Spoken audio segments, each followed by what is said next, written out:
Paolo TV.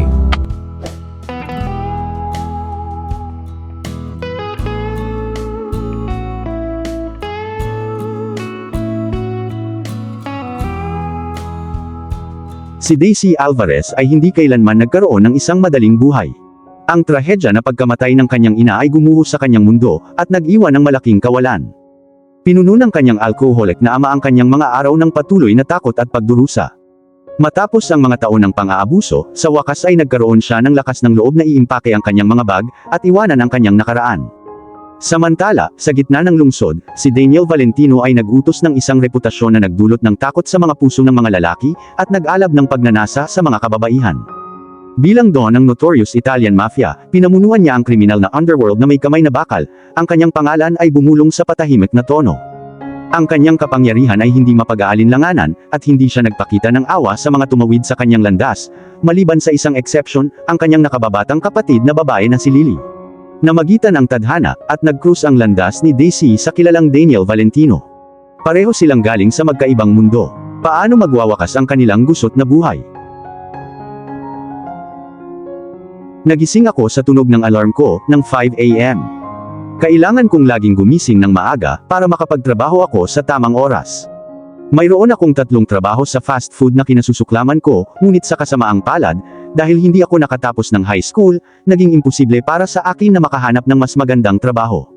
Habang nagbibihis ako, sinubukan kong huwag masyadong maingay para hindi ko magising ang mga kasama ko.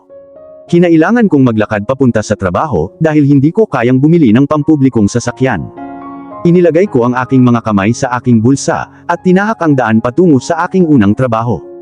Pagkatapos magtrabaho ng 2 sa aking mga trabaho, ako ay napagod. Tinignan ko ang orasan at nakitang 6 p.m. pa lang, ibig sabihin maaga akong nakaalis sa trabaho. Natuwa ako dahil hindi ako mahilig maglakad pauwi sa gabi. 2 beses akong ninakawan at sinubukan kong alagaan ang aking sarili, ngunit naging mahirap ang pamumuhay sa isang mapanganib na lugar. Habang naglalakad ako sa park, naalala ko kung gaano kami kasaya ng nanay ko tuwing Sabado at Linggo sa tuwing dadalhin niya ako sa park. Bigla akong may nakitang gumagalaw sa ilang nakatagong mga palumpong. Karaniwan, lalayo ako, ngunit may nagsabi sa akin na tingnan kung ano yon. Naglakad ako sa paligid ng palumpong, at nakita ko ang isang maliit na batang babae na mukhang nasa 5 taong gulang siya, at mukhang takot na takot. "Hi sweetheart, okay ka lang ba? Nasaktan ka ba kahit saan?" Tanong ko sa kanya, pero umiling siya. "Nandito ka mag-isa?" Tanong ko sa kanya, pero hindi siya sumagot.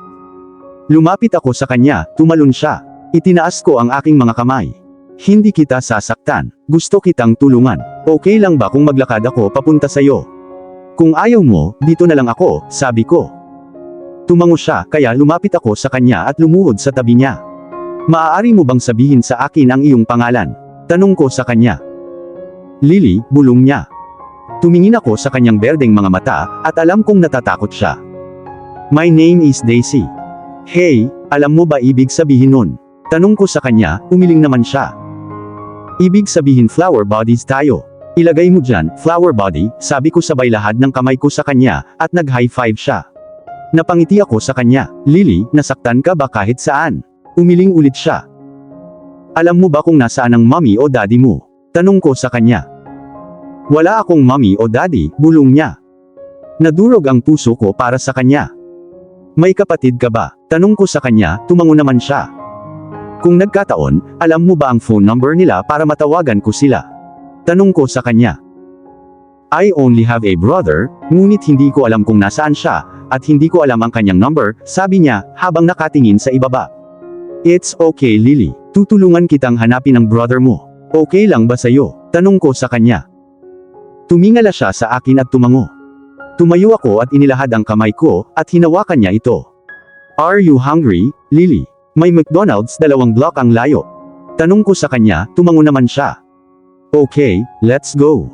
Habang naglalakad kami, tinanong ko pa siya. "Lily, paano ka napunta sa park na mag-isa?" Tanong ko sa kanya. Umiling lang siya. "That's okay, we'll figure it out," paniniguro ko sa kanya. "Anong itsura ng brother mo?" "He has brown hair and gray eyes," sabi niya, habang naglalakad kami papuntang McDonald's. Dinala ko si Lily sa McDonald's, at tinanong kung ano ang gusto niya. Tumingala siya sa akin at hinila ang braso ko, kaya napayuko ako, at sinabi niyang gusto niya ng Happy Meal. Binuksan ko ang wallet ko para magbayad, at napansin kong $10 na lang ang natitira ko. Mukhang hindi ako kakain ng ilang araw. Inalis ko ang pag-iisip at binayaran ang pagkain ng batang babae. Habang hinihintay namin ang Happy Meal ni Lily, tinanong ko siya, "So, Lily, pwede mo bang sabihin sa akin ang tungkol sa brother mo?" Muli niyang hinila ang braso ko at sinabing, "I don't like speaking in front of other people." Ngumiti ako sa kanya at sinabing, "It's okay, Lily. You don't have to tell me anything you don't want to." Nang makuha na namin ang kanyang pagkain, umupo kami, at kinain niya ang kanyang Happy Meal. Tumayo siya at tinanong ako kung kakain ba ako, ngunit umiling ako at sinabing hindi ako gutom, kahit na ang aking tiyan ay umuungol. "Lily, sa tingin mo ba dapat na tayong bumalik sa park at tingnan kung mahahanap natin ang brother mo, o diretsyo na tayo sa pulis?" Tanong ko sa kanya. "I don't know, Daisy. Natatakot ako. Paano kung hindi natin siya mahanap?"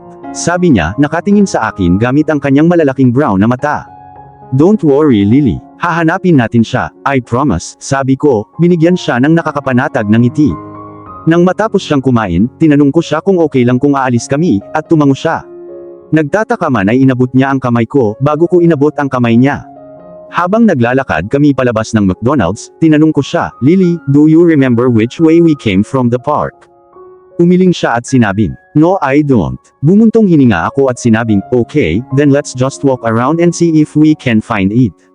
Bumalik kami sa park, ngunit hindi namin mahanap ang brother ni Lily kahit saan. Pagkatapos, nang tatawid na kami sa kalsada, may humintong itim na kotse sa harapan namin, at lumabas ang dalawang lalaki. Pareho silang nakasuot ng itim, at ang isa sa kanila ay talagang pinalamig ako. "Lily," sabi ng isa sa kanila. He looked nicer than the other guy. Napatingin ako sa mga lalaki, kahit na natatakot ako, alam kong may sasabihin ako.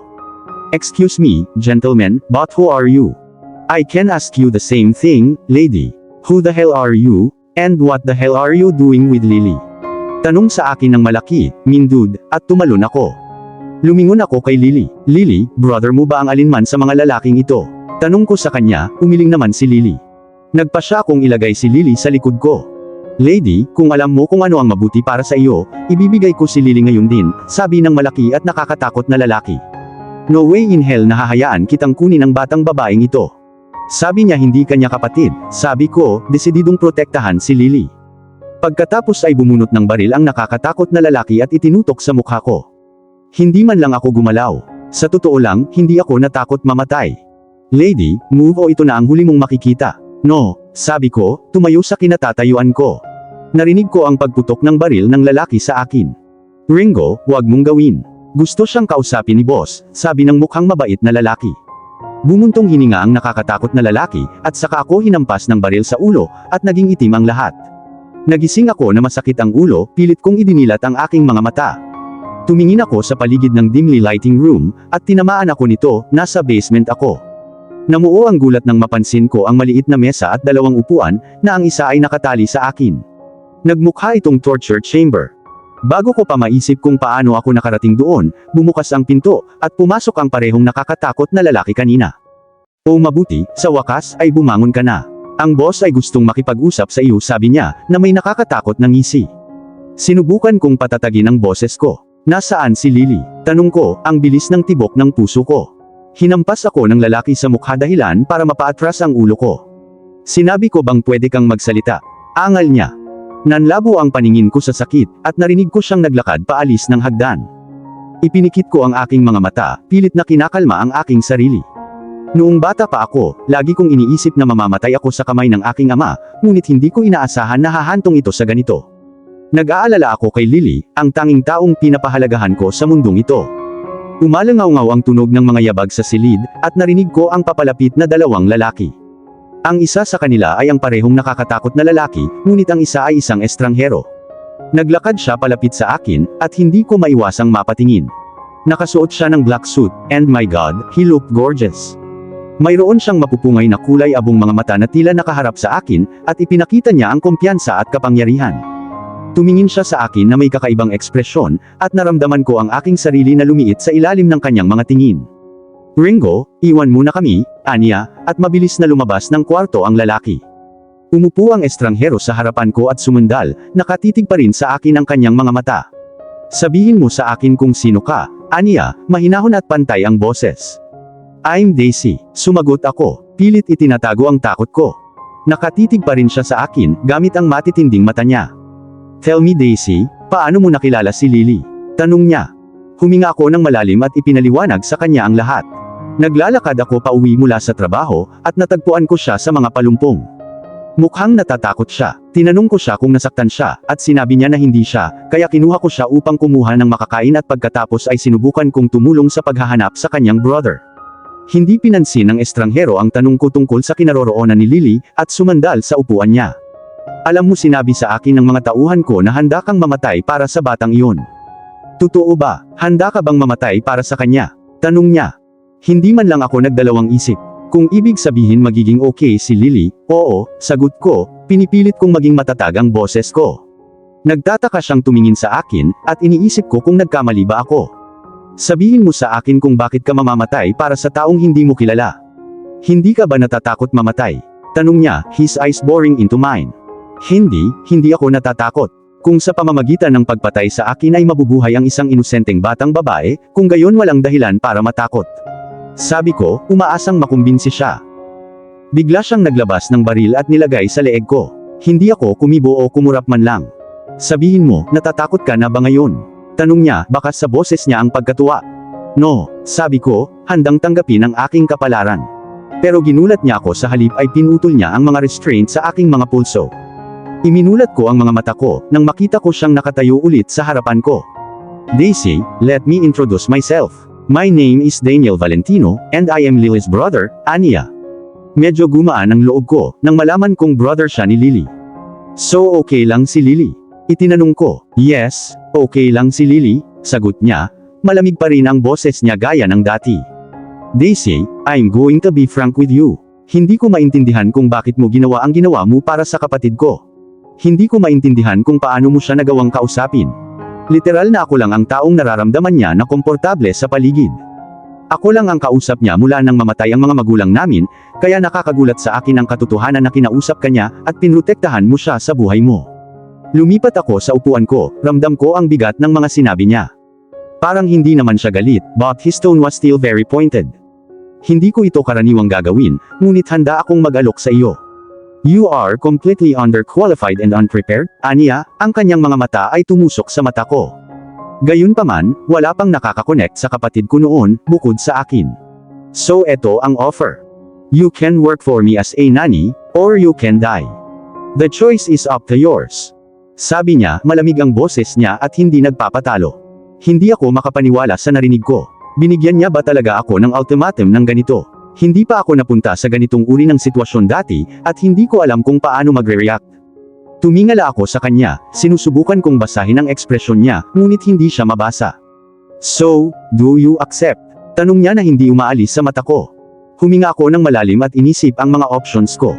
Maaari akong tumanggi at subukang tumakbo, ngunit iyon ay tila isang parusang kamatayan. O kaya kong tanggapin, at makita kung saan ako dinala nito. Hindi ko alam kung ano ang hinaharap, ngunit alam ko na gusto kong protektahan si Lily, at kung ang pagtatrabaho para sa lalaking ito ang tanging paraan para gawin iyon, gagawin ko iyon. I do, sabi ko, trying to sound confident, kahit wala akong naramdaman. Good, sabi niya at tumayo at lumapit sa akin. Sundan mo ako. Tumayo ako at sinundan siya, palabas ng basement. Umakyat ako sa hagdan at pumasok ang isang magandang hardin, at sa harap nito ay ang pinakamalaking mansyon na nakita ko. Ang lugar na ito ay mas malaki kaysa sa anumang pelikulang napanood ko. Pumasok kami sa loob at umakyat sa hagdan, at pagkatapos ay bumaba sa pasilyo patungo sa tila isang opisina. Pumasok na ako sa loob, at hindi ko maalis ang pakiramdam na may masamang mangyayari. Pagkapasok namin, umupo siya sa desk niya, at sinenyasan akong maupo sa harap niya. Daisy, I need you to understand that this is not a normal job. You are not just a nanny. You are here for a very specific reason, sabi niya. Napakunot ang noo ko sa pagkalito. Anong ibig mong sabihin? Itinanong ko. Dinala ka dito para alagaan si Lily, oo, but also to keep her safe. May mga tao dyan na gustong saktan siya. You will be responsible for her well-being, no matter what, sabi niya. Bumilis ang tibok ng puso ko sa pagbanggit ng panganib. Anong klaseng panganib? Itinanong ko. Sumandal si Daniel sa upuan niya, nakatutok ang mga mata niya sa akin. Ang uri ng panganib na kaakibat ng pagiging mayaman at makapangyarihan. Mayroon kaming mga kaaway na hindi titigil sa anumang paraan para pabagsakin kami. At kung hindi nila kami direktang makukuha, hahabulin nila ang aming mga mahal sa buhay. Kaya nga kailangan namin ng isang tao, tulad mo, isang taong hindi natatakot na lumaban kung kinakailangan, paliwanag niya. Umupo ako doon, sinasagot ang mga sinabi niya. Tiyak na hindi ito ang aking nilagdaan. Pero hindi ko maitatanggi na may parte sa akin na naiintriga. Hindi ko kailanman naramdaman na may layunin ako sa buhay, at marahil ito iyon. Marahil ay makakagawa ako ng pagbabago, kahit na ang ibig sabihin nito ay ilagay ang aking sarili sa panganib. Naiintindihan ko, sabi ko sa wakas. Gagawin ko ang lahat para protektahan si Lily. Tumango si Daniel, sumilay ang maliit na ngiti sa kanyang mga labi. Good. Alam kong maaasahan kita. Paglabas ko ng opisina niya, tumatakbo ang isip ko. Ako ay itinapon sa isang buong bagong mundo, kung saan ang panganib ay nakatago sa bawat sulok. Ngunit handa akong harapin ito ng maaga, alang-alang kay Lily at sa kanyang pamilya. Bumaba ako ng hagdan at nakasalubong ko ang isang babaeng nakatayo sa gitna ng sala. Tumingin ako sa kanya at sa totoo lang, natakot siya sa akin. Nakatingin lang ito sa kanya ng masama. Daisy, I'm Sylvia. Ipapakita ko sa iyo ang iyong silid at sasabihin sa iyo kung paano gumagana ang lahat dito, sabi ni Sylvia. Hello, bumulong ako. Well, come on. Marami tayong gagawin, kaya tara na, sabi niya, at sinundan ko siya. Ipinakita niya sa akin ang paligid ng bahay, at nagsimulang ipaliwanag kung ano ang inaasahan sa akin. Hinding-hindi ako makikipag-ugnayan kay Daniel maliban kung hihilingin niyang makita ako. Hindi ako pwedeng lumabas ng bahay unless may permiso ako. Bawal akong makipag-usap, unless kinakausap ako ng mga tao sa paligid dito. Karaniwang hindi ako pinahintulutang gumawa ng maraming bagay. Pagkatapos ng mahabang talumpati na natanggap ko, pinapunta na ako ni Sylvia sa kwarto ko. Karamihan sa mga tauhan dito ay pinayagang umalis ayon sa gusto nila, kaya hindi na nila kailangang magpalipas ng gabi dito. Tinuro ako ni Sylvia sa kwarto ko. Ito ay isang medyo maliit na silid. Mayroon itong maliit na kama, nightstand, closet, at maliit na banyong may shower. Binigyan ako ni Sylvia ng 20 minuto para ihanda ang sarili ko sa pagsisimula ng trabaho. Tumango lang ako, at pumasok na siya sa maliit na kwarto. Umupo ako sa kama at nagsimulang i-proseso ang lahat ng nangyari sa akin. Ano ba kasing nangyari? Paano ako napunta dito? Literal na naglalakad ako pauwi galing trabaho, andito ako ngayon. Nasaan ako? Ano na ang mangyayari sa buhay ko ngayon? Umikot ang ulo ko. Ano ang ginawa nitong si Daniel? Paano siya mayaman? Dapat ay natatakot ako kay Dominic, pero sa hindi malamang dahilan, hindi man lang. Hindi ako natakot sa kamatayan. Hindi kailanman. Sa kabaligtaran, ako ay talagang nagsumamo para sa kamatayan ng maraming beses noong ako ay mas bata. Inalis ko ang pag-iisip at pumunta sa sala. Napatingin ako sa paligid nang makita ko si Lily sa taas ng hagdan. Lily, sabi ko, and the moment I did, tumakbo siya pababa ng hagdan at niyakap ako. Lumuhod ako at niyakap siya pabalik. Daisy, okay ka lang? Anong nangyari sa mata mo? Sabi niya sa mahinang boses. Nakalimutan kong sinuntok ako ng lalaking mukhang masama. Oh nothing, nahulog ako at nauntog sa pinto. I'm very clumsy you know, nakangiting sabi ko sa kanya. Sinabi sa akin ng brother ko na ikaw ang magiging bagong nani ko. Totoo ba iyon? Tanong niya. Gagawin ko kung okay lang sa'yo. Ngumiti ako sa kanya. Isang malaking ngisi ang bumungad sa kanyang mukha. Talagang okay ako dito, sabi niya. Kung ganun, sabi ko habang binuhat ko siya at iniikot, at nagsimula siyang tumawa. Narinig kong may nag-clear ng lalamunan sa likod ko. Ibinaba ko si Lily at tumalikod. At dito na po, nagtatapos ang part 1 ng ating kwento. Sabay-sabay po nating abangan ang susunod na kabanata. Maraming salamat po. God bless and ingat po tayong lahat.